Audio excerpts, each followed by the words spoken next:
संजय भाई, सबसे पहले आप ही के पास आ रहा हूँ। संजय भाई, आप देखेंगे कि अमेरिका, इज़राइल, ईरान,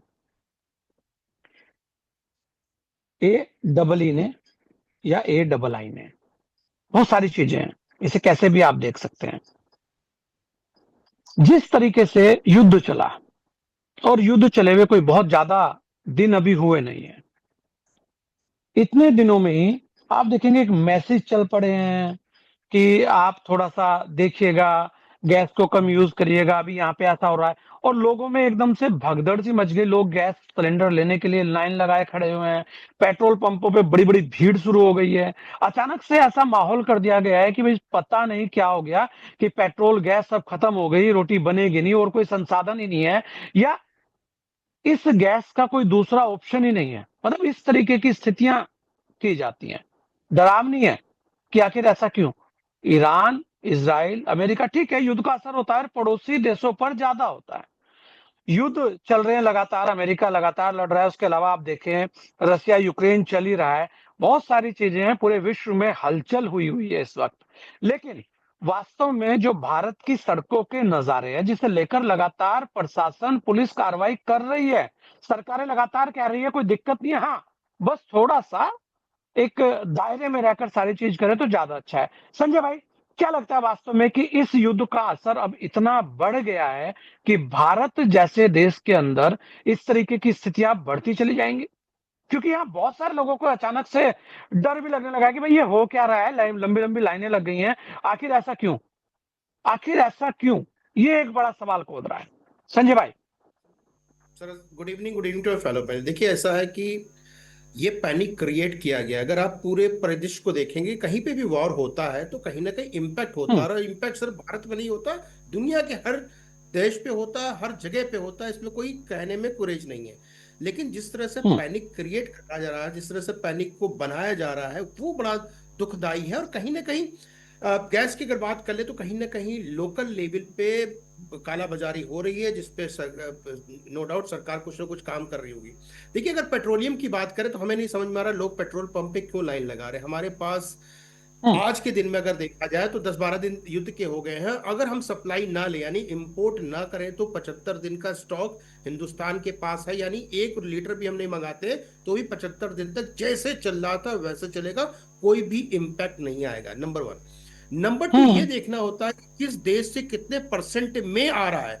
जिस कैनल की बात हो रही है, जिस रास्ते की बात हो रही है, उसमें से सिर्फ 20% हमारे खपत की चीजें आती हैं अगर पेट्रोलियम की बात हम्म। करें। और सिर्फ एक देश है जिससे सबसे ज्यादा हम आयात करते हैं, वो है कुवैत। एलपीजी की बात कर रहा हूँ, जिसमें 50% है, यूएई से तकरीबन 12% है। बाकी अदर कंट्री से, रशिया से है, यूएस से 18% है, हम्म। अंगोला से है, बहुत जगह से।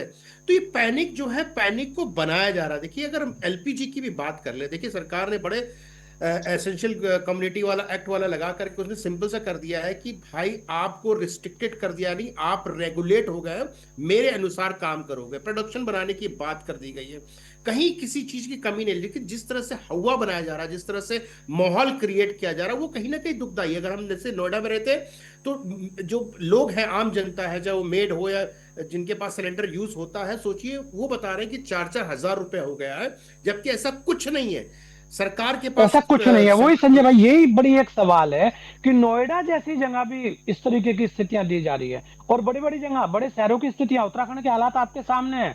उत्तर प्रदेश के बिल्कुल। अंदर लखनऊ जैसी जगह पर स्थितियां ऐसी हो गई कि प्रशासन के हाथ पैर फूल गए, उनको सामने आना पड़ा, सब जगह अपील करनी पड़ रही है। और मुख्यमंत्री जी लगातार निर्देश दे रहे हैं हर प्रदेश के कि अरे भाई कोई दिक्कत जी। नहीं है, आप थोड़ा सा सब्र तो करो।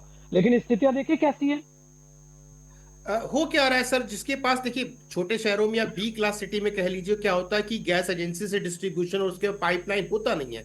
तो गैस एजेंसी हम्म। वाले जितने भी हैं, आपदा में अपना मुनाफा सोचने की बातें करने लगे, कमाई का जरिया ढूंढने लगे हैं। तो कई जगह मैंने भी देखा है कि लोगों ने बुकिंग नहीं कराई। देखिए, पहले 23 दिन का था, उसको बढ़ा के 25 दिन कर दिया। यानी एक आदमी जो है, अगर सिलेंडर आपने ले लिया, 25 दिन बाद बुकिंग करेंगे, विद इन 3 डेज। अभी मेरी चर्चा हो रही थी 2 दिन पहले, ये जो एसोसिएशन के अध्यक्ष, उन्होंने बोला आने वाले कोई समस्या नहीं है, लेकिन हाँ पैनिक क्रिएट कर दिया गया है। और कहीं ना कहीं देखिए क्या होता है देश में, राजनीति होनी चाहिए, राजनीति बिल्कुल विपक्ष को करना चाहिए, लेकिन जिस तरह की राजनीति हमारे देश में संजय जी हो रही है वो कहीं ना कहीं दुखदाई है, क्योंकि पैनिक क्रिएट करके आप अनरेस्ट क्रिएट करते हो, और वो अनरेस्ट हम सब के लिए, देखिए आम जनता को नहीं पता है कि कुवैत से हम कितना इंपोर्ट कर रहे हैं, रशिया से कितना इंपोर्ट कर रहे हैं, हमारे पास संसाधन कितने हैं, कितने दिन का पेट्रोल रिजर्व है, कितने दिन का एलपीजी रिजर्व है, हम कैसी गवर्नमेंट पॉलिसीज क्या कर, किस आम जनता को बिल्कुल नहीं पता हो, हमें और आपको पता हो सकता है। तो वो जो चीजें हैं कहीं ना कहीं अनरेस्ट क्रिएट कर रही है, कहीं ना कहीं प्रॉब्लम कर रही है।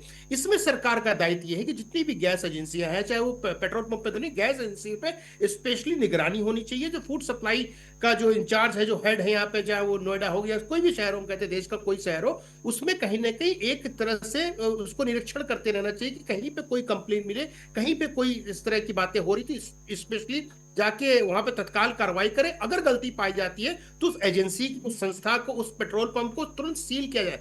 देखिए डर जब तक नहीं होगा शासन का, तब तक कोई काम होता नहीं है, और ये डर होना बहुत जरूरी है कि प्रशासन और शासन सख्त है इस मामले में, और कोई भी तकलीफ नहीं होगी। आपने देखा होगा कोविड में क्या हुआ था, क्या ऑक्सीजन की कमी थी? नहीं, पैनिक क्रिएट कर दिया गया था कि यार ऑक्सीजन नहीं होगा, लोग मर जाएंगे। लेकिन क्या सब लोग रहे? और इसके पीछे बहुत बड़ा सिंडिकेट काम करता है, और सिंडिकेट का काम ही यही कि मुनाफाखोरी करना, और मुनाफाखोरी को तोड़ने का काम सरकार का है। सरकार को उस पर एक एक्शन, कहता हूं एक्शन फोर्स बना देना चाहिए, जिसकी जो कम से कम निगरानी कर सके, क्योंकि जनसंख्या बहुत बड़ी है, चाहे वो कोई भी शहर उठा के देख लीजिए, विस्फोटक जनसंख्या है, और हाँ आम आदमी थोड़ी भी चीजों में पैनिक हो जाता है।